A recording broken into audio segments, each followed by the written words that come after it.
Heated humidifier.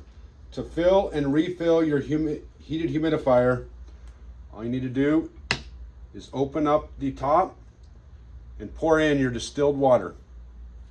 Once finished, close the top.